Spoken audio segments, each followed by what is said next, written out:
yung inyong labor organization, the POGO Employees Association, ayaw din sa online gambling. Siguro natamaan din sila sa online gambling amongst the ranks of POGCOR.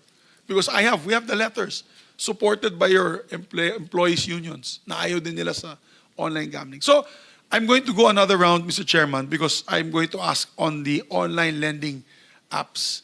Because these are nothing but loan sharks. There are legal apps that are good, but the rest are loan sharks. So, Mr. Chairman, I just like to leave that question in the minds of our people here, our resource persons. Is that how you want to be remembered? Na dahil tumaya ako sa GCash, hindi ako makabayad sa aking mga magulang, ako'y nagpakamatay. Nagbayad po akong Paymaya, naubos yung Paymaya ko. Hiwalay na kami sa asawa ko. Is that how we want to be remembered? And PAGCOR and all the other government regulatory agencies, when will it be too late for us to do something about it? Maraming salamat, Chairman. I'll just go on the second round. All right, thank you very much, Senator Mix. For the record, Senator Ronaldo Bato de la Rosa submitted some questions to the committee. We will ask all concerned agencies to submit their answers in writing. Bibigyan po namin kayo ng kopya ng kanya pong mga questionnaires. Anyway, we move now to the e-wallets. Meron po ba kayong presentation, GCash and Payma? You have a presentation to make? On the part of GCash, Your Honor, we have no presentation, but we want to state that GCash is a fully compliant company with OPS registration. We only onboard and support legitimate business entities. We have a zero tolerance for illegal activities, and accordingly, we employ a robust KYC and KYM protocol, Your Honor. Thank you. What about Paymaya? Good morning, Mr. Chair, members of the committee. We welcome the committee's invitation to address the concerns around online gambling. To stress, we are a BSP-supervised financial institution that provides digital payment services to enterprises and consumers. We are engaged in digital payments, which is a highly regulated industry, Mr. Chair. We have customer due diligence processes for onboarding all of our clients across consumer and enterprise segments. We also have a due diligence process called the Know Your Customer KYC policy, and under this, only upgraded account holders can enjoy the complete services, such as sending money, withdrawal of funds, and higher transaction limits. Lastly, we want to stress that we enforce strict compliance with the laws, policies, regulations governing the company, and at the same time, we continue to advocate for customers and partners the responsible use of our platform and services. Rest assured that Maya has complied and will continue to comply with all government directives related to this matter. Thank you very much, Mr. Chair. Thank you. Sa e-wallets po natin, may mga questions po si Senator Ontiveros and Senator Mix. Pero yung isa lang po yung question ko, yung concern ko po. Kasi even the illegal online sites are using your company. Can we prevent this? Is there a tool? Kasi lugi na nga po, marami na nalulung susugal, lugi pa po ang PAGCOR dahil hindi po sila nagbabayad sa PAGCOR. So, mayroon po ba, pinag-aaralan nyo na ba at this point how to distinguish yung legal or illegal? Kasi yun po nagiging problema natin. Kaya ang lakas-lakas ng loob nitong 1xbet na ito. Pati yung online sabong pala, illegal pala yun. Doon sa Pampanga, illegal pala nagagamit ito yung size ninyo. So, meron po bang way or are you studying right now how to control this, to check kung yung pera na galing sa inyo na itataya po nila doon sa mga legit na mga online gaming sites? GCash. Thank you, Mr. Chair. Ang GCash po ay nagpapatuloy i-monitor yung mga transactional behavior ng aming customers or merchants. At pag nag-violate sila ng aming risk protocols, sinususpendi po namin. As I've said, zero tolerance po ang GCash for illegal activities, Your Honor. All right. What about you, Mr. Rada? Mr. Chair, we stress that we only partner with PAGCOR licensed gambling operators. And we take our security very seriously. And when we see that our logo, our brand is being used by these illegal sites, we proactively take action. As a matter of fact, in 2024, our security team was able to take down more than 200 of these online sites and online platform accounts in coordination with the lawful authorities. And we are also very much in coordination with the CICC and the PNP ACG to make sure that all of these sites are not using our logo and our facilities illegally. Mr. Chairman, one question to our e-wallets. You know, when an e-wallet is applied, di ba there's basic information that is given, age, et cetera, et cetera. So, para to prevent students, people below 21 years old from entering this or using your sites or using your e-wallets for payments, because I know there are kids, students that have e-wallets, Paymaya or GCash. Dapat automatic siguro yan. Pag ginamit yan nila sa bayad, is it automatic already? You have this mechanism that do not allow them to play in these online gaming sites? Maybe we get at least an official answer from both. Yes, sir. Yung GCash po, hindi pinahintulutan yung mga minors natin mag-top up sa gaming wallets.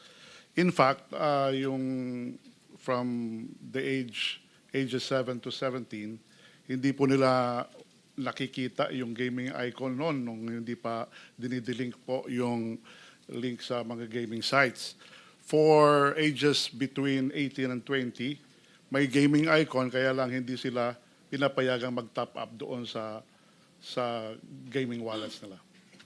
What is the law ba, Mr. Chairman? Diba, is the law 21 years old? PAGCOR, you allow only 21 years old, diba? Yes, sir. 21 and above. So that should be followed by both e-wallets. Opo, yun po ang aming sinusunod. Pag 21 and over, pwede ho kayong mag-top up sa gaming wallet po. Pero so meron na kayong mekanismo both Paymaya and GCash na pag 17 years old or 18 years old or even 19 years old, hindi dapat sila makabayad ng kanilang e-wallet in whatever form or whatever group of online gambling. Opo, meron po kami.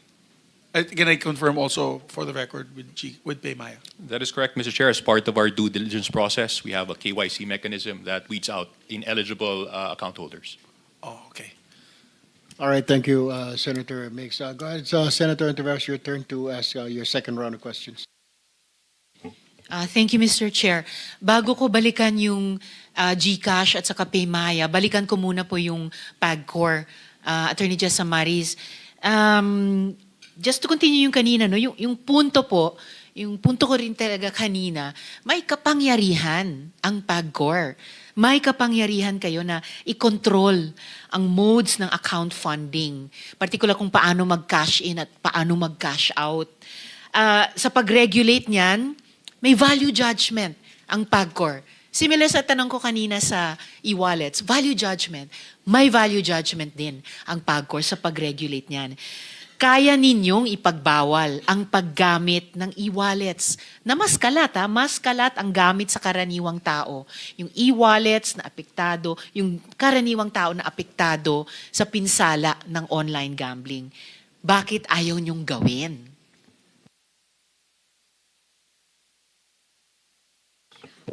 So ma'am, kagaya po ng nasabi ko kanina, sa ngayon po, ito po yung mga platforms na, kasi po, ayon po sa rules and regulations po ng PAGCOR ngayon, pinapayagan po ang mga BSP supervised or BSP regulated platforms para po sa cash in and cash out.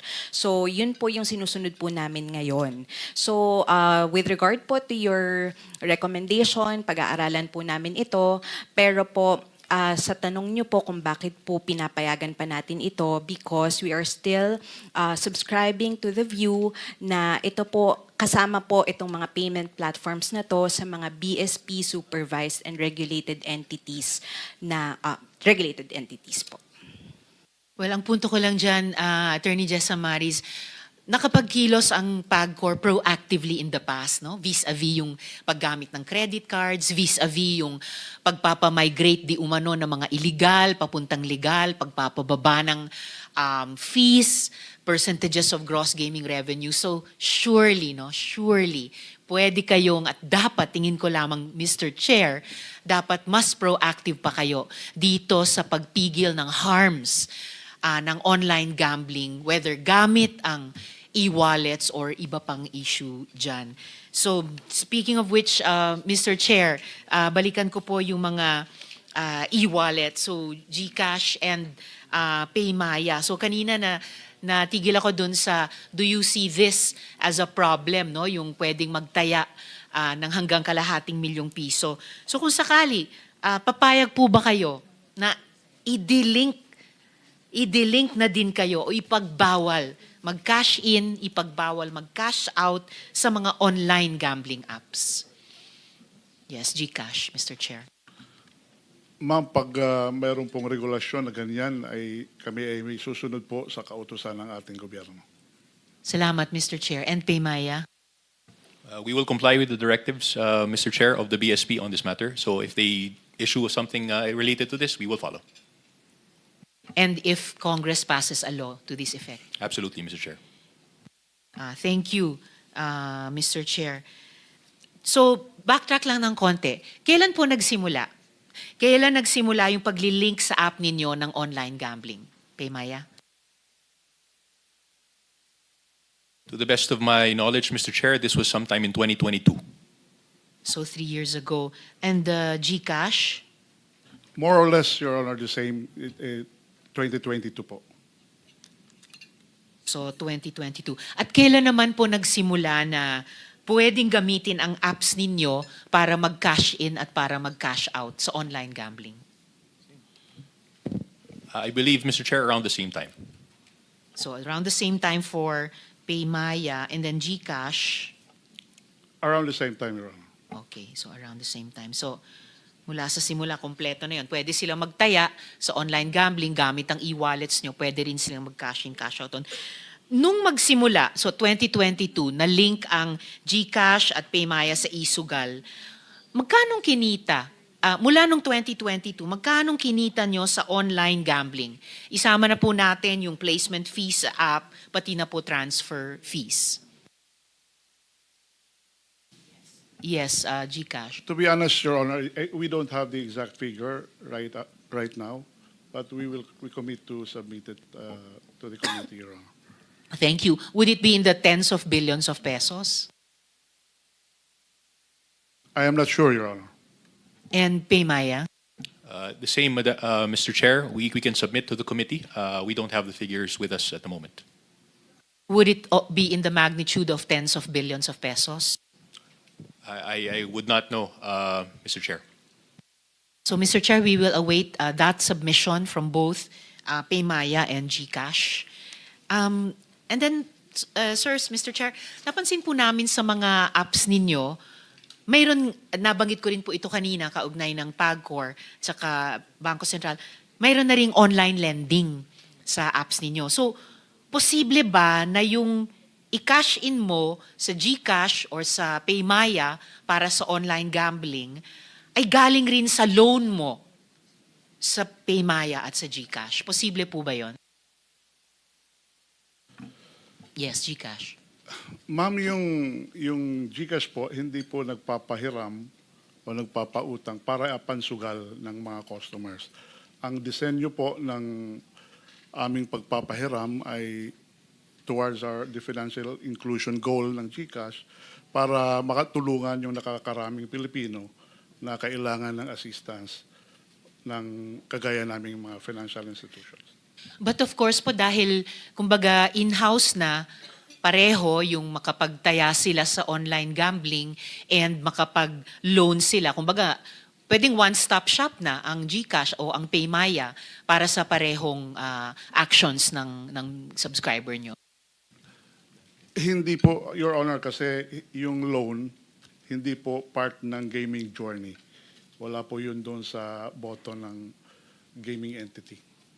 No, wala sa pondo ng gaming entity. Pero kung ako, Globe subscriber, then kung magka-GCash ako, then kung nag-online sugal ako, posibleng mag-loan ako sa GCash and then gamitin ko yung niloan kong iyon para tumaya sa online gambling. Di ba posible po yun?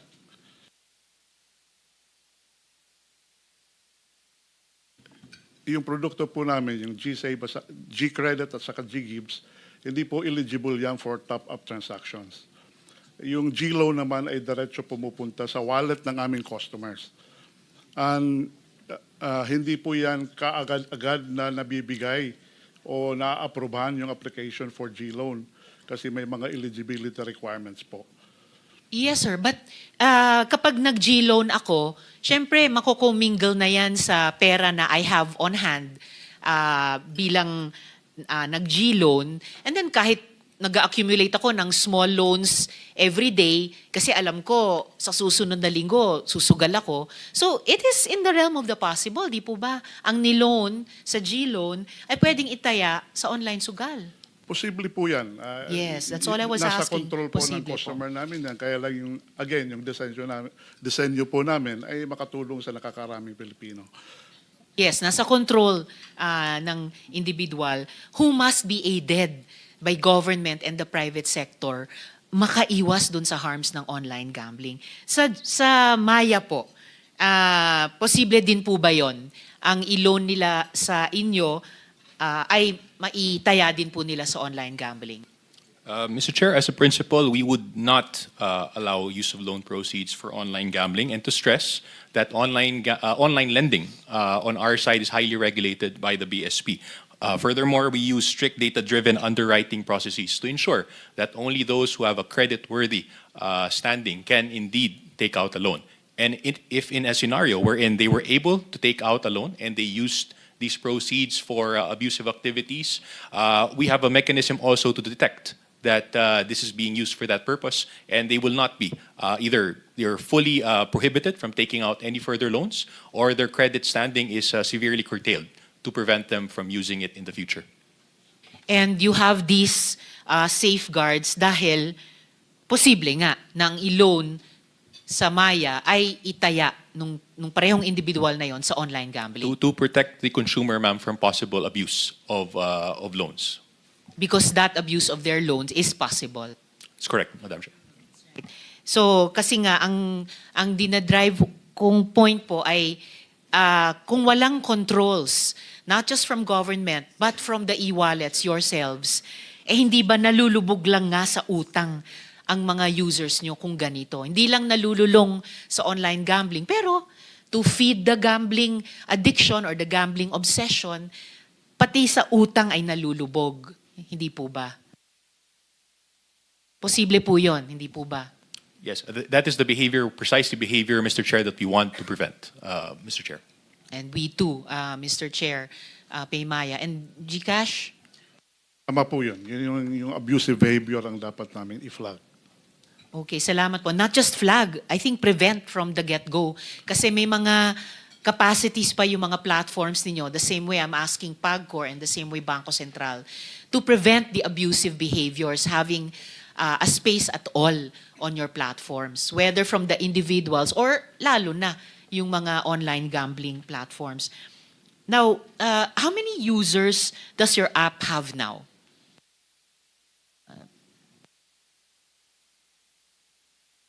GCash?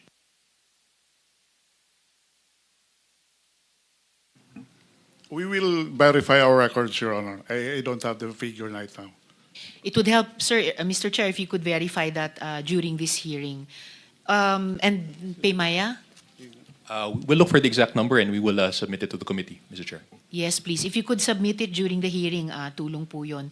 Could you give us data on what percentage of your users clicked on online gambling links in your app? Ilang tao po ba yun? Globe? I mean, GCash? As we have requested, Senator Subiri, for us to submit in writing, we will, Mr. Chair. Thank you, Mr. Chair. And Paymaya? It will form part of the submission as well, Mr. Chair. Salamat. It sounds like hindi masasubmit ngayong hearing, Mr. Chair. Pero kung kayang any pieces of this information during the hearing, makakatulong po para mas directed po yung mga tanong at mas ngayon pa lang matutulungan na kami magbuo ng mga rekomendasyon. Meron po ba kayong general profile ng mga GCash users na ito, ng mga Paymaya users na ito? Halimbawa, age range, gender, average value ng account activity? That will be part of our submission just to avoid contradicting our previous submissions to other relevant national government agencies. Salamat, GCash and Paymaya. The same, Mr. Chair. Alright, siguro very important sa amin yung age range kasi everyone around the table has said ayaw natin na yung mga bata. And they historically have been ay biniktima, nalulure na maging online gamblers. Saka yun ding average value ng account activity, lalo na't concerned po kami dun sa saan mapupunta yung kakarampot na ngang minimum wage na mga arawang manggagawang Pilipino kaugnay ng online gambling. Magkano po ang madalas na taya sa mga platforms nyo?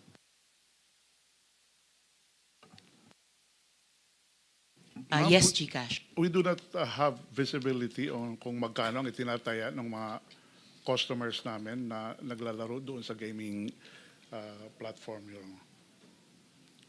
I'm beginning to think, Mr. Chair, na baka kailangan mag-develop ng technology for all the stakeholders na magkakaroon ng mas maraming compliances at accountabilities. Bunga hopefully ng committee report ng aming komite to include the e-wallets having visibility on this.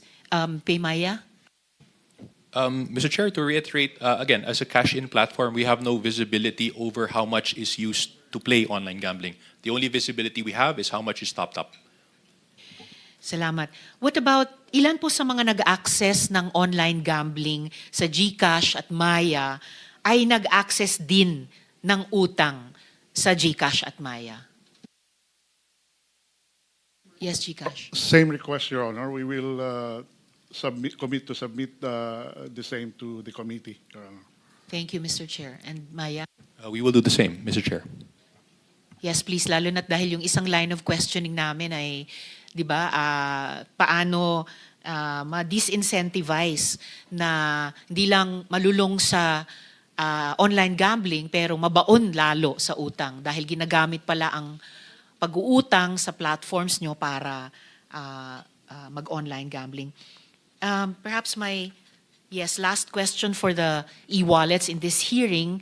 Can you confirm if online gambling operators are registered as account holders in your app?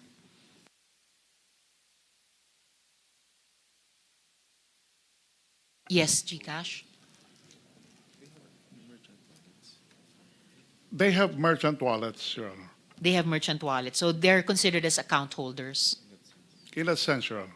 in that sense. Paymaya? Yes, Mr. Chair, they're classified as merchant accounts for us. Okay, merchant account holders. So they are account holders too. Paano nyo po binivet yung business accounts nila? Paymaya? Mr. Chair, we vet it with a list of licensed providers given by the PAGCOR, and then we ask them to submit a list of documents that would certify their legitimate business operations in the Philippines. And then from there, we establish that relationship as a merchant account with these gambling operators. And On the part of GCash, Your Honor, yung gaming industry kasi being a high-risk industry, ay sumusunod sa increased due diligence or enhanced customer due diligence.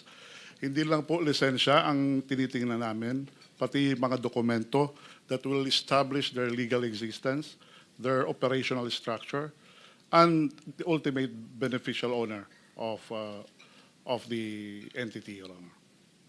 Salamat. Oh, the beneficial owner, Mr. Chair, that's a very interesting question. Maybe I'll pursue that in the next hearing of vis-a-vis the gambling platforms. Perhaps last question for this round because I'm down to my last minute. Tinanong na rin ito ni Chair kanina, but you may want to add to this, no? May reports po na kahit illegal online gambling, pwedeng gamitan ng GCash at Maya. Ano pong response nyo dyan, GCash? Just like what I said, GCash has zero tolerance sa illegal activities. So, meron ding pag meron kaming nakita na behavior na hindi sang-ayon sa risk profile ng customer, ay sinususpindi ho namin kaagad. And Paymaya. To reiterate, Mr. Chair, we take security very seriously as well as the abusive use of our logo and brand. So in 2024, as we shared previously, we were able to take down more than 200 of these illegal accounts and sites in coordination with our partners in law enforcement. So we will continue to do so as we see these illegal sites using our logo and brand. Salamat, Mr. Chair, and I look forward na bukod sa pag-take down sa mga so-called illegal sites, mag-cooperate yung mga e-wallets sa at the very least, mas mahigpit na regulation sa online gambling. Maybe in my last few seconds for this round, Mr. Chair, tanungin ko ang Bridges of Hope. Oo, si Mr. Calieja. Kasi you started sharing with us earlier, sir, a very compelling opening statement. So WHO itself, the American Psychological Association, many other experts have also identified gambling disorder as a mental health issue. So sa tingin po ninyo, may sapat na bang appreciation yung ating bansa sa problema ng online gambling bilang public health concern? Na yun po yung diin talaga nung panukala ko, sir, for strict regulation. Thank you, Mr. Chair, Ma'am Riza. In the Philippines, there is no concrete framework for responsible gambling. We hear about it a lot, that it's important that people should treat it responsibly or gamble responsibly. But as far as I know, there is no concrete framework for responsible gambling in the Philippines. There are these short snippets at the end of advertisements or, by the way, gamble responsibly, but there is no concrete framework for it. So just at the outset, napakalaking policy gap and consciousness gap para talagang ma-appreciate natin yung harms ng online gambling addiction sa ating mga kababayan and should lead us paano sila mapoprotektahan at paano matutulungan. So I'll pursue that in my next round, Mr. Chair. Salamat po, Mr. Calieja. Go ahead, Senator Meigs. Thank you, Mr. Chair. Mr. Chair, I'd now like to direct my questions to on the issue on online lending apps. I'm thankful that the BSP is here. Is the SEC here as well? Nandito po yung SEC. Wala po si Chairman Francis Lim. Wala po siya. Okay. Medyo serious kasi to, Mr. Chairman, pagdating sa online lending apps. Kasi magkapatid yan yung sugal tsaka yung utang. Di ba po? So, I was actually surprised to find out that online lending apps were under the jurisdiction of the SEC rather than the BSP. Kasi alam ko po, the BSP is very strict. When you come up with financial institutions or lending institutions, napakahigpit ng BSP. I know because I used to be the chairman of the Cooperatives Committee. And as chairman of the Cooperatives Committee, the cooperative banks that were under your also your supervision, talagang umiiyak sila sa dami ng requirements. Pero gusto ko yun. Kasi dahil maraming dating mga cooperative bank na mismanage yung pera, yung ginagamit for whatever purpose na hindi dapat sa guidelines ng BSP. So I'm happy that they're under your supervision para mabantayan. Because yung BSP, if I may say, Mr. President, Mr. Chairman, the BSP is probably one of the best run agencies of government. Talagang yung credibility nyo is beyond reproach. At least yung mga tao dyan ay talagang sa tingin ko top-notch government workers. So, dito naman sa SEC, nagulat ako kung kaya ba nila na ma-monitor itong online lending apps. Kasi lahat po na nakakausap po namin na nagkakaroon po ng gambling addiction, pag naubos na po yung pera nila, mangutang sila. At ang pinakamabilis na pautang, hindi sa bangko. Very difficult mangutang sa bangko. Ang online lending apps. The legal online lending apps, they've actually approached me. There's a few that are legal. And they've given us the difficult requirements also set by them on policing their ranks on how much they can charge on interest, etc., etc. Pero karamihan dito sa mga online lending apps ay yung mga fly-by-night. Registered nga po sa inyo, pero meron talagang humihingi ng a high of 6% per week to a high also of 30% per month na interest rates. Namomonitor ba ng SEC ito? Isa-isa? Or pag na-register na, goodbye Philippines ka na, bahala ka na sa buhay mo? May I ask the SEC, please? Mr. Chair, for the interest rates, as we know, the usury law is actually suspended, so there's no interest rate capping on loans offered by financing and lending companies. The only interest rate ceilings that we have right now is covered by MC3 series of 2022, which implements a BSP circular limiting the interest rate ceilings for certain loans. Those are usually covered by loans below 10,000 pesos or 4 months. May i-clarify that? Ibig mo sabihin, wala po tayong cap. So, kung meron po kayong lending app or lending app na application, na grant nyo po yan, pwede po sila mag-charge up to 20% a week? Wala po pala tayong batas para dyan? Unfortunately, Your Honor, yes po. Oh my God, so mas grabe pa sa mafia ito. Because sa the, Yakuza.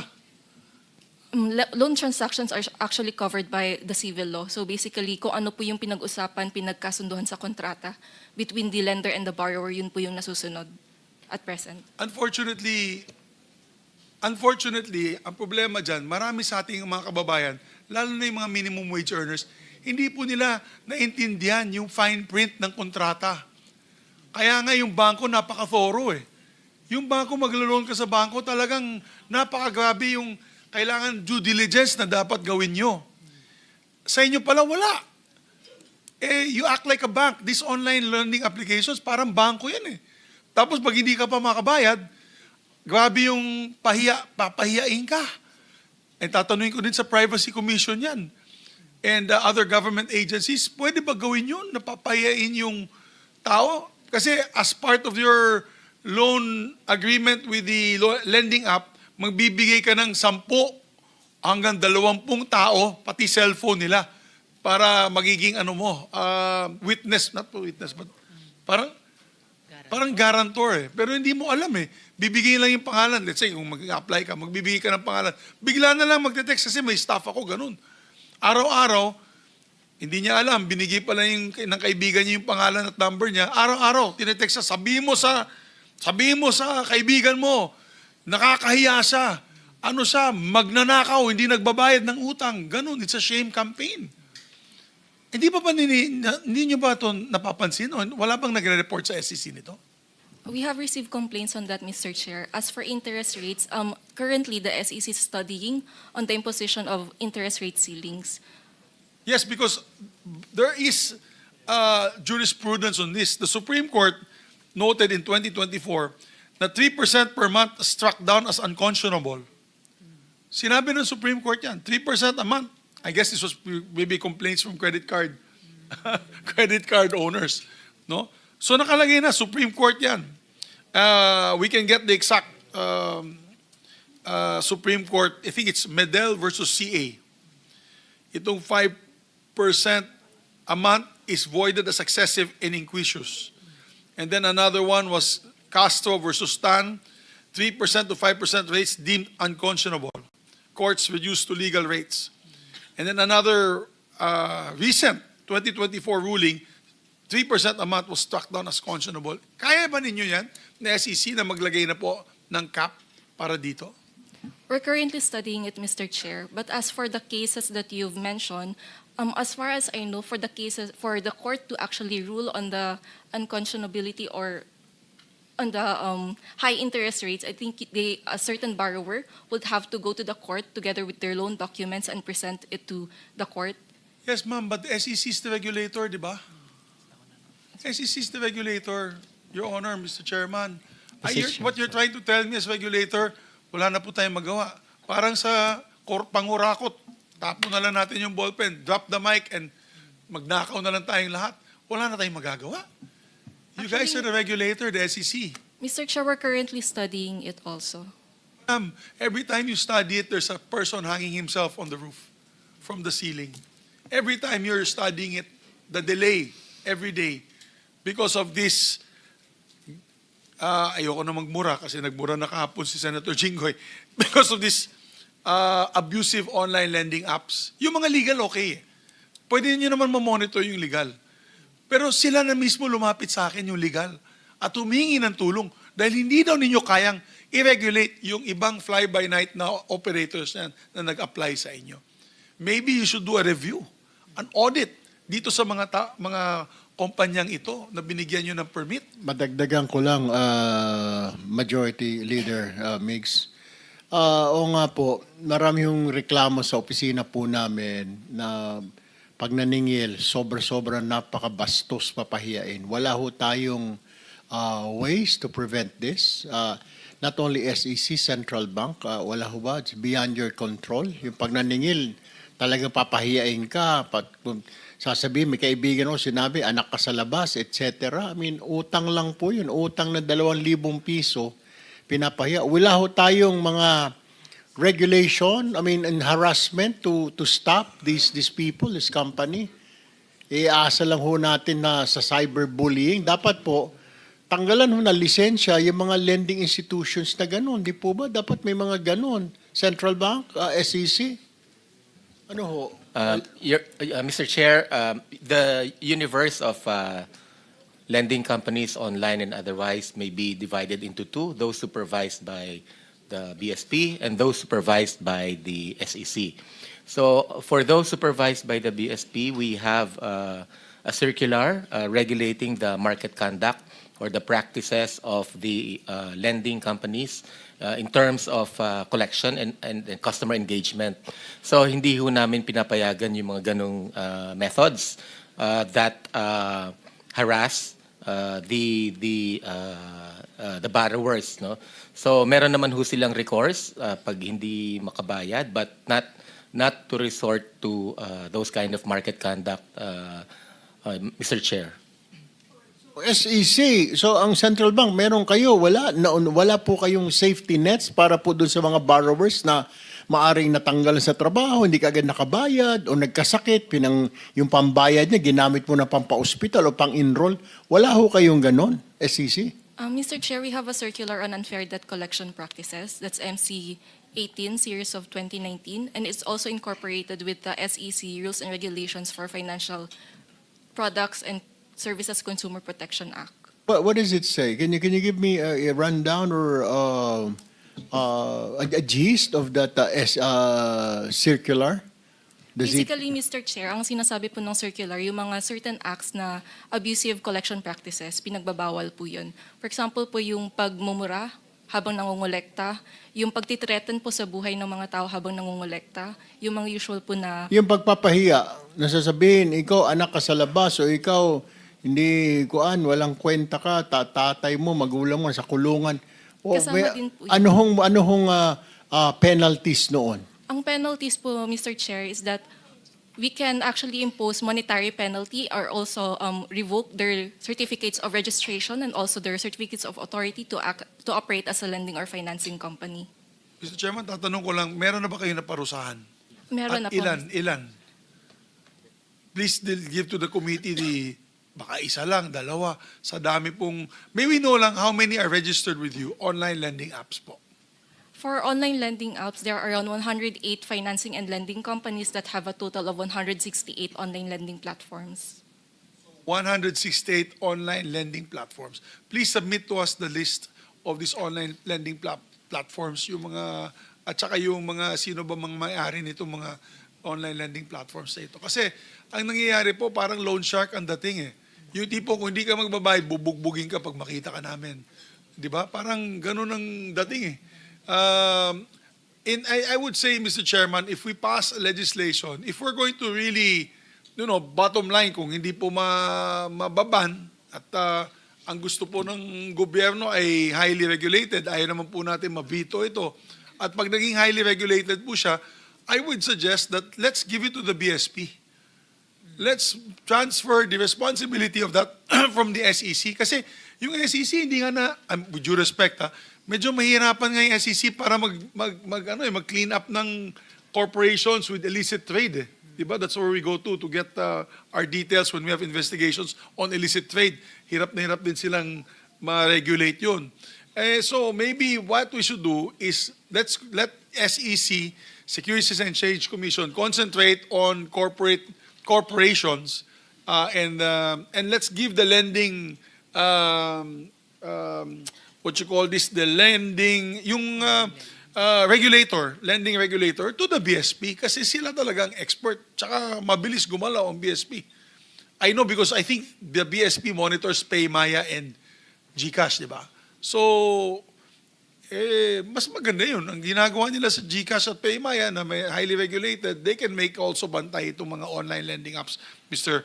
Chairman. I would suggest that in our committee report that the BSP take over. Kasi this has nothing to do with gambling, but although we're going to come up with legislation for gambling, isama na natin in the same bill yung online lending apps para may pasok din natin po yung issue na ito. Makasingit lang, Senator Migs.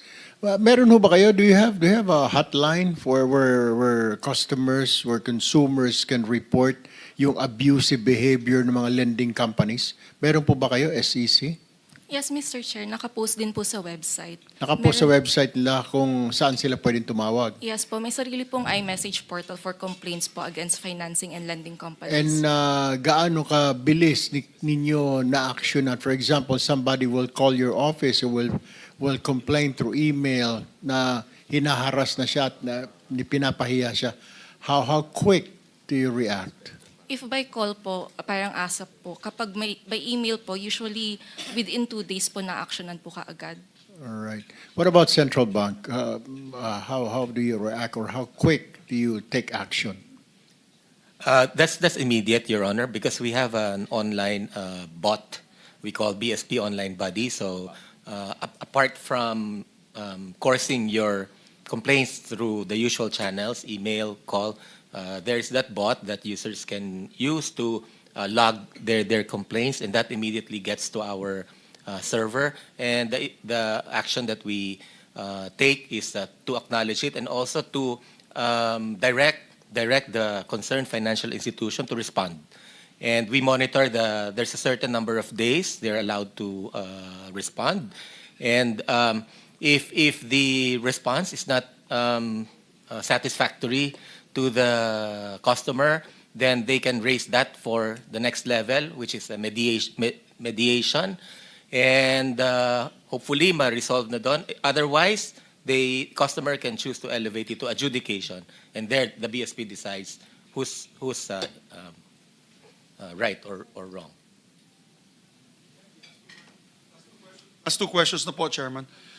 Dito sa Know Your Customer policy of lending apps, I was informed that government-issued identification cards are processed by artificial intelligence. 5 to 10 minutes lang ang approval. 5 to 10 minutes lang ang approval daw nitong online lending apps. Parang kaya napaka-accessible nito at maraming na hindi nakakaisip dun sa mga fine print ika nga sa nilalagay. Baka hindi pa nga nila alam gano'ng kataas ang interest rates na babayaran nila. Hindi lang buwan-buwan, linggo-linggo. And so I want to ask, there was about 86 in June 25, it was reported that 86 victims filed complaints with the POGO on intensifying its crackdown on abusive online lending platforms. Meron na bang, according to the PAOCC, which is the Presidential Anti-Organized Crime Commission, it's handling about 150 similar complaints, and it expects the number to rise, rather, as more victims come forward. Sino po itong mga online lending platforms na ito, SEC? Meron po kayong mga listahan nitong mga complaints? Or listahan ng mga kinomplain ng mga biktimang ito? We will just submit it to this committee, Mr. Chair. Yeah, because are you aware? Are you working with the PA at the PAOK or hindi nyo alam ito? Nalaman nyo lang na yun? We're actually coordinating with the PAOK, but when we take a look at initial evaluation of the complaints, we can see that one borrower will complain about several of financing and lending institutions. So mahirap pong i-reconciliate kung sino po talaga yung nirereklamo nila. So, But with kailangan these po ng complaints, additional- meron ba kayong tinitake down na online lending platform? May mga na-take down na po kami. Kailangan ko din yung listahan na malaman namin kung ilan, kung epektibo ba yung inyong regulatory, as a regulatory body, kanyang regulation. Please Okay. submit to the committee We will include as that, soon as Mr. Chair. possible. My last question, Mr. Chairman, is that the BSP limits or puts a cap, or not limits, or rather puts a minimum amount of capitalization for banks and financial institutions. For example, yung cooperative bank is between 10 million to 200 million. Yung thrift bank po is minimum capital requirement is 200 million to 2 billion. Kung bumaba yun sa capitalization requirement, they fine, di ba? Heavy penalty, you close the bank. You close the financial institution. Pero apparently, dito po sa lending corporations, minimum paid-in requirement lang, Mr. Chairman, is 1 million pesos. So, does the 1 million peso minimum requirement apply to lending companies? Is that your regulation? Okay lang yung 1 million paid up capital? Actually, Mr. Chair, for the Lending Company Regulation Act, 2007 pa po siya na-issue, and for the Financing Company Act, 1998 pa po. So currently, the SEC is studying to revise this special laws governing financing and lending companies. So, you agree that we need to update that law? Yes, Mr. Chair. Okay. So, it's also high time, Mr. Chairman, that we increase the minimum capital requirement provided under that Republic Act 9474. Matagal na pala, 2007. So, yun lang, Mr. Chairman, and I'd like to thank the good chair for taking this up. I hope that they can submit all the details and the data we requested from Paymaya, GCash. I know your heart is in the right place, pero empleyado lang po kayo, di ba? So, you're just following orders from the top, but I'm sure it pains you to find out all these things that are happening. Yung nanonood nga si Kulas na yun, kaibigan ko sa Becoming Filipino. And he was telling me nga that it saddens him yung nakikita niya yung jeepney driver habang nagpapasada, natatalo sa kanyang online gambling platform, na kumukuha ng pasada, natatalo, kukuha ng pasada, natatalo. Walang maiuwi sa taong bayan. If you want our country to really grow as a nation, we can't have this, for me, this illicit activity of gambling, this immoral activity of gambling prevail as our number one resource for funding for our nation. Talagang it cannot be. I think Thank you, Mr. Chairman. Maraming salamat. Majority Leader, I think that was already addressed yung problema ni Mr. Colas na nakita niya yung driver because dati ay hindi mo na kailangan ng data because of these e-wallets. Pero nung inalis po sa e-wallets yan, what I have heard and I found out, medyo nahihirapan na yung mga kababayan natin na magsugal without data. So karamihan sa kanila, hindi nakakapagsugal na. Okay. So, what do you mean, Your Honor? Pag prepaid, hindi pwede? But I know, nung inalis na ng e-wallets, tama po ba? Nabawasan na kasi nawala na yung scatter. Yung scatter kasi pinakasikat na sugal noon eh. Alam ko kasi, Chairman, pinacheck ko sa staff ko eh. All they have to do is register sa online app na ng sugal. For Yeah, example, online, yung- so opo. kailangan mo na ng data. Otherwise, O yung platform. dati, wala, hindi mo na kailangan. Nasa jeep ka, nasa ilalim ka ng tulay, kahit saan ka. Kahit sa CR, pwede ka mag-scatter. Eh. Opo, pero yung data, I think it's Mr. Chairman yung prepaid, may data pa rin sila eh. Exactly, maubos yung kung prepaid yun, maubos. Opo, pero pag addicted po kayo, Mr. Chairman, ganun talaga. Ang gusto ko sana mangyari, Mr. Chairman, sa final point, is let's remove GCash and Paymaya all together, even in their platforms. Now, ang gusto ko sana, kung mag-highly regulate po tayo, hindi po talagang ayaw po ng gobyerno na iban, ang gawin natin, they have to go to a certain place to purchase, parang PCSO, when you're buying sweepstakes. You go to an area to buy that, and actually, si Sir Altenco mismo nagsabi niyan. He suggested it, parang card. And you can use Paymaya and GCash to pay for that. Walang problema. Pero physical na yung buying station para makita nila na hindi pala ito estudyante, hindi pala ito bata. Parang yung mga card dati pang nag-load, di ba? Opo, May opo. card. Parang ganun siguro. Kakaskasin mo. Yes. Na 1,000, 500. Yes. Opo. Tama. Sana ganun po ang mangyari. At hindi na po muna dapat matanggal na po yan sa gambling apps itong e-wallets. Maraming salamat, Mr. Chairman. Thank you very much, Senator Mix. I just want to remind everybody that this session hall will be used at around 3 o'clock. So we'll wind down at around 2 p.m. this afternoon. So there's about an hour and a half. So we'll just be quick. Next to social media po tayo. Meron po bang presentation ng Meta, TikTok, Google? Because of the fact, lumipat na po sila lahat doon ngayon sa inyo, yung mga sugal-sugal na ito, at yung mga advertisements na naiinganyo po yung mga tao. So, unahin po natin ang Meta. Do you have any presentation? What have you done? I mean, of course, I'm sure merong tayong social responsibility. Meta, may mga pasabi-sabi pa kayo ng mga bulletin na violation ng bulletin board ninyo. So, no representation from Meta? Committee Secretary, was Meta invited? But they sent a regret letter. They will what? They sent a regret letter. Oh, but what they was- are supportive of the bills. They have an email. Oh, they have an email? Yeah. Was it a good explanation? Can you furnish this Yes, sir. representation? Yes, sir. Yes, sir. If that's acceptable, because importante sila dito. Kasi may nakikita po ako, Senator Risa, at saka mga kasama, na meron pong, lalo sa Meta, pinagmamayabang niya pa na yung puhunan niya lang 1,000, tapos naging 15,000 dahil sa nagsugal siya nito. Imagine that. Parang binubuyo mo yung taong bayan. So, I don't know. I guess we need to have that person. I don't know how will we do this. Committee Secretary. Oo. I want an attendance request for an attendance of Meta here next hearing. It's the letter from Meta. Dated September 15, 2025, Honorable Erwin Tulfo, Chairman, Committee on Games and Amusement. This refers to the invitation extended by your esteemed office to attend the public hearing and inquiry on September 16. We sincerely thank Your Honor for the opportunity to participate in this important discussion.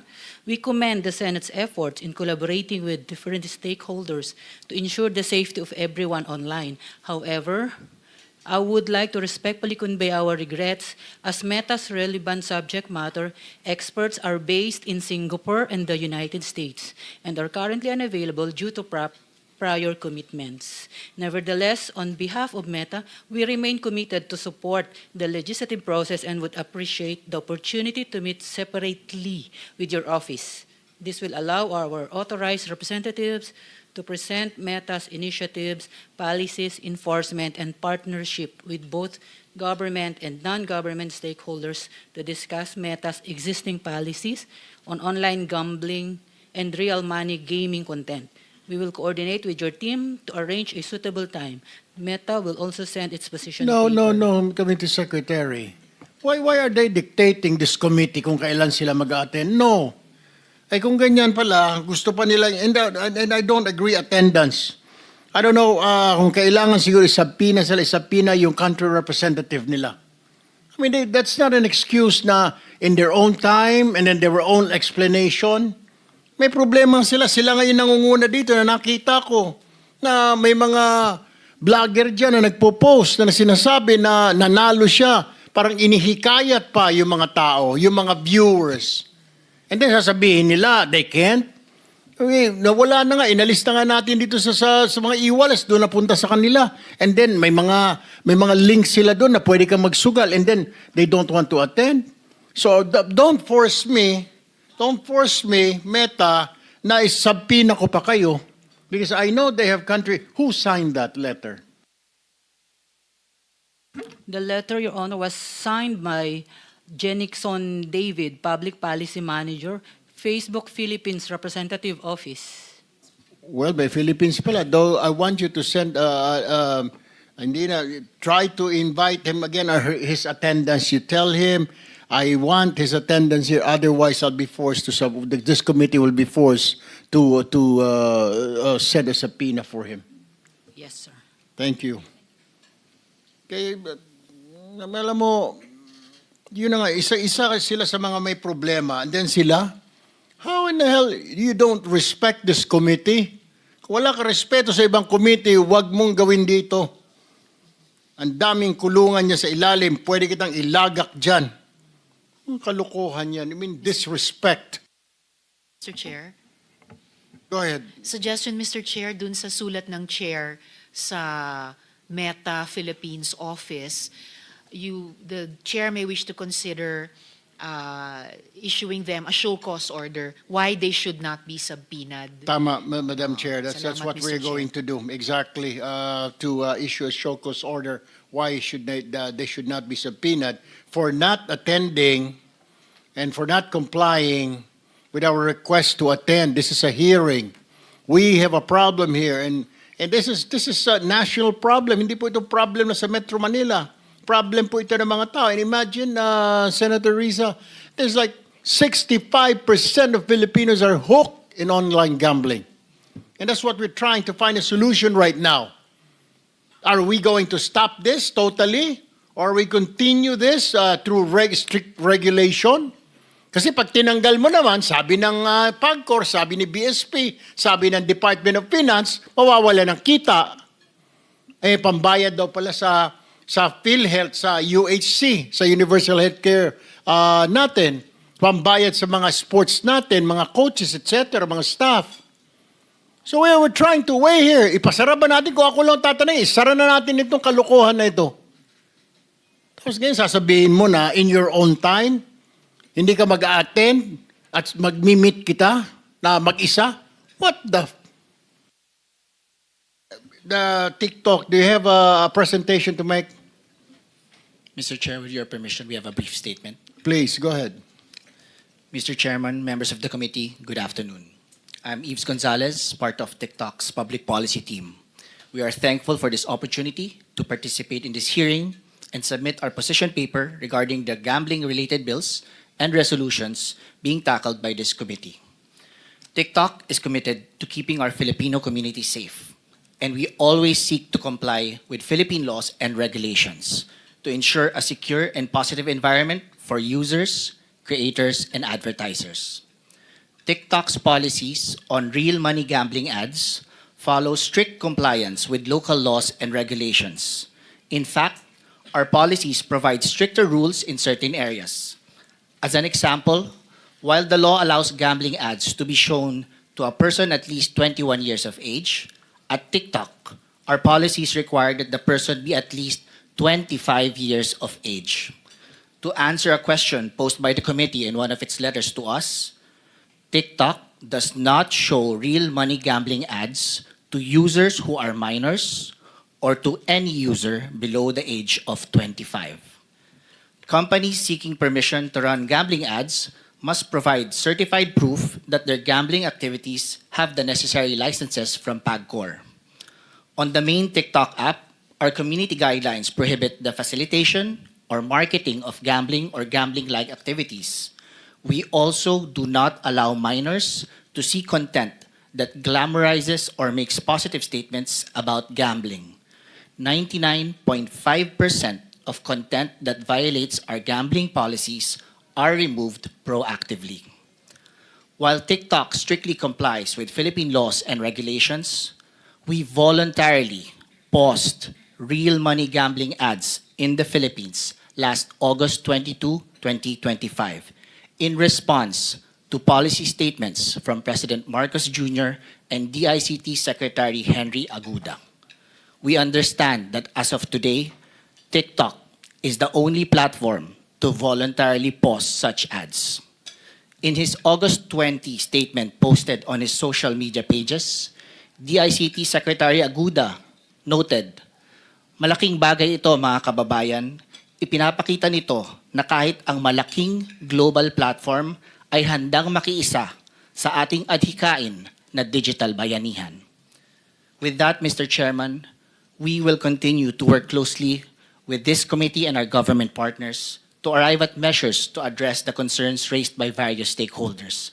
TikTok looks forward to answering the questions that this committee might have as we work to always be a part of the solution. Maraming salamat po, Mr. Chairman. Maraming salamat, Mr. Gonzalez. Thank you for coming in and for answering our invitation. We go now to Google. Google, are you here? Is there a representative from Google? Yes. Good afternoon, Honorable Senator. I am Putri Alam. I lead the Government Affairs and Public Policy for Google in Southeast Asia. Firstly, allow me to share an opening statement to you, sir. Sa ating butihing senador, magandang hapon po. Salamat po for inviting Google to be here today. We appreciate the opportunity to address this critical issue of online gambling. Google is committed to make the internet safe for everyone, and we also share the commitment to stop and prevent illegal online activities, including gambling. And we do this through three-pronged approach. Firstly is a robust and strong policies across our platforms. And secondly, through technology. And thirdly, but not least, working and collaborating with regulators and other businesses. On Google Play Store specifically, in the Philippines, we have strict rules that ban all apps that facilitate or promote real money gambling. So we do not allow real money gambling apps on the Play Store.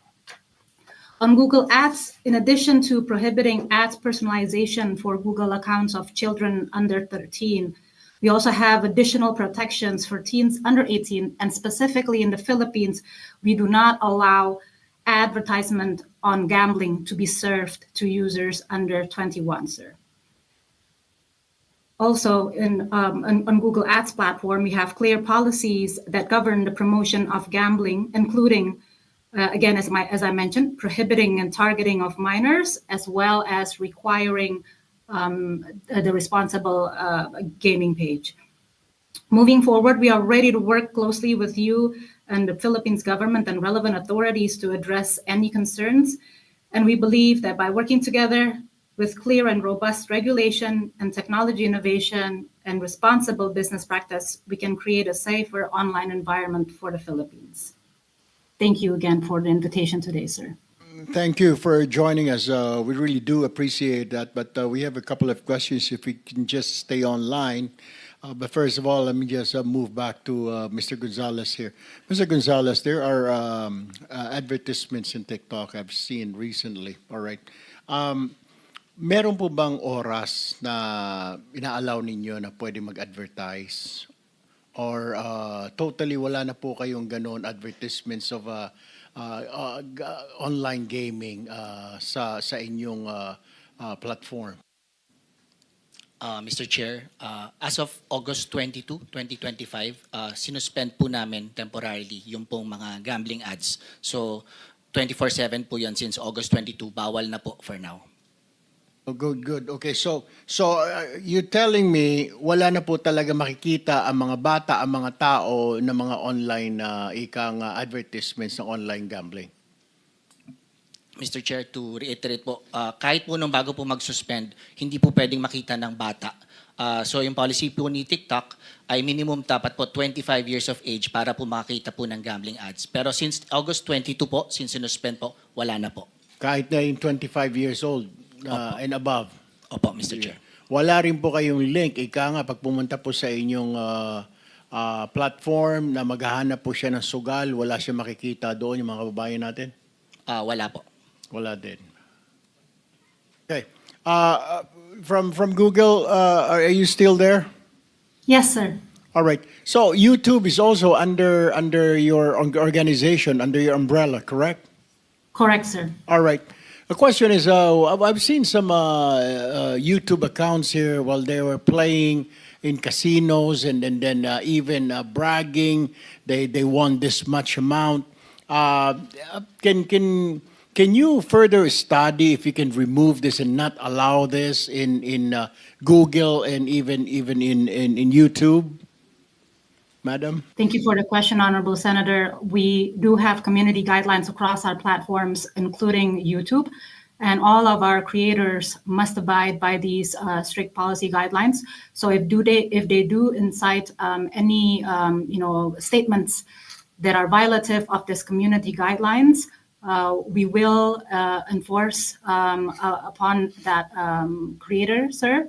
We are also working with very closely. We have a very open communication and collaboration with the ICT and CICC. If there is any, content that might violate local laws and regulations, sir. All right, another point I want to raise. Have you already removed, because back then, I think a few months ago, you go to YouTube and then you want to play games, online games or gambling, you can do so. Have you already checked on that or corrected that, madam? Apologies, sir. I'm not familiar with the case or the particular event that you were referring to. Allow me to get back to you on this. As mentioned before, we have a very open communication line with CICC on this. In the past, whenever they've sent us requests, we will work through these pieces of content and dialogue with them, and we will be responsive, sir. What about advertisements? Do you do YouTube still allow advertisements in the platform, or even Google? Do you still have those? I mean, advertisements for online gambling or gaming? Yes, sir. As mentioned, we only support gambling advertising and require that advertisers strictly abide by the local gambling laws and industry standards in the Philippines, including displaying information about responsible gambling. And again, we do not allow gambling advertisers to target minors. And in the Philippines, we do not allow gambling advertisement to be served to any users below 21. Additionally, we require gambling advertisers, as I mentioned, to be certified. And this certification process includes the certification as an online gambling operator duly licensed by PAGCOR or other authorized licensors. And we require the license to be submitted, be certified, and this certification process includes the certification as an online gambling operator duly licensed by PAGCOR. Or ban it. If we highly regulate it, at the very least, you have to remove all the ads. If we do that for cigarettes, we do that for cigarettes, and we do that for e-cigarettes, we must do the same. We must do the same. You monitor that site, which is very illegal, and it hasn't registered with our PAGCOR here. Do you have a vetting process on to choose which commercials will be shown from online gaming companies or firms? How would you know that they're legitimate, they're under PAGCOR, they're under license, or not? Do you have that regulation or policy or standard operating procedure? For advertisers, sir, as mentioned before, we have reviewers that cross-reference the license submitted by the potential advertiser with the official list from PAGCOR. So we do have that process already, sir. Mr. Chair? Yes, before anything else, I've been, Senator Ontiveros, I have one question for the lady. Right now, my staff just opened YouTube, and 1xBet on this account, and even tells you how to bet, what to bet, how to register and make deposit on 1xBet, MailBet 2025, start betting 1xBet. So I don't think so. You have a process of making sure that your clients there or that you're taking in right now are legitimate gambling sites, because 1xBet, like I've said, this is illegal. It hasn't registered with the Philippine Amusement Gaming Corporation, madam. Yes, sir. So this is definitely is not in compliance of our system. And we use a combination of automated and human evaluation and to detect and remove ads which violate our policies and are harmful to users and overall Google Ads ecosystem. And our enforcement technologies also use algorithm and machine learning modeled on human reviewers' decisions. So the policy violating content, once it is made aware by us, we will act upon it, sir, if it's further flagged. Please allow me to also. Mr. Chair? Mr. Chair. Mr. Chair, I think you need to close your there. Okay, Mr. Chair, I just wanted to, if I observed correctly, I think maybe Attorney Paraiso would like to interject to something that Google was saying earlier, if I'm not mistaken, Mr. Chair.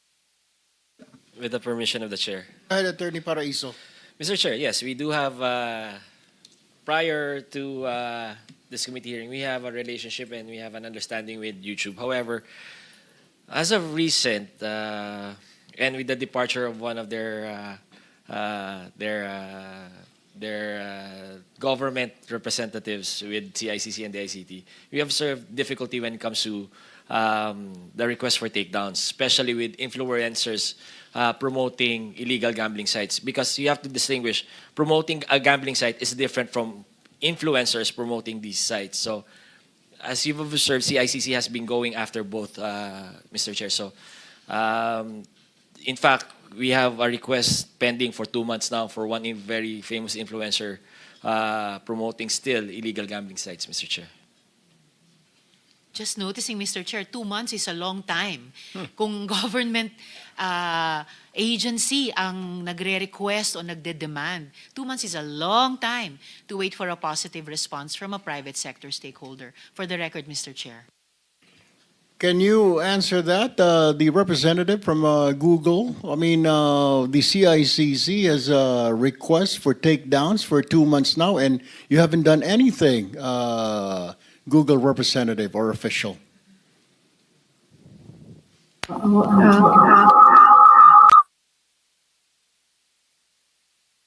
Mr. Chair.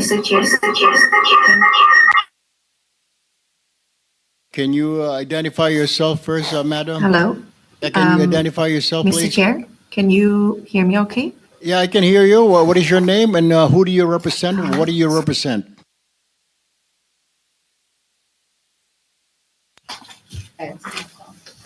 Mr. Chair, can you hear me okay now? I can hear you. Go ahead. Please state Okay, your name sorry. and what do you represent? Who do you represent? Yes, I'm Anne, part of the Government Affairs and Public Policy. Thank you so much for the invitation. Apologies for a bit of technical issues, but we managed to fix it. And then we had a meeting with CICC, and we apologize for the lapse in the change of our personnel, but we will get back to you. Actually, we are already in touch with the CICC team, but regarding that specific request, please allow us to also look at the report. And then we can connect with the CICC to check on the request and its status. And then, yeah, thank you for bringing us to this to our attention. And we already had a meeting with the CICC team a couple of weeks ago, and we already discussed the ways forward to collaborate better in terms of exchanging signals and how to make sure that we can provide the best collaborative methods to ensure that online gambling can be addressed properly. They have a request for 2 months now, and the question is, how come you haven't acted on it? What seems to be the problem, madam? So I just checked with the team. Actually, we have sent a long response regarding that particular request. But I think still much discussions need to be done, but we have responded to the team. See, the problem, madam, is that we're having problems here. We have already several people taking their own lives because of online gambling, because of this problem. And we don't want another life wasted because of online gambling, let alone illegal online gambling that your platform promotes, that Google and YouTube. We're already having problems with the legitimate online gaming or gambling in the country. Yet we have another problem. I mean, that you allow to show in your platforms, YouTube and Google. We need help, madam. We really do need. If you really want to help us, then do it now. Don't waste any more time. Thank you for that. And we take this issue very, very seriously. And as you said, lives at risk. And regarding that specific YouTube content, we actually requested additional information because without that information, we couldn't actually follow up. And then that was the response that we sent to the CICC team a couple of weeks ago. Don't you have people to monitor, or division or department monitoring contents, particularly coming from the Philippines, like on illegal gambling activities? Don't you have personnel, Miss? Yes, our enforcement process involves, like Ms. Putri already mentioned, a combination of AI, machine learning, as well as human reviewers. And the human reviewers also know the local context. That's why working with you very collaboratively is very important for us to make sure that we are also attuned to the local nuances and the context.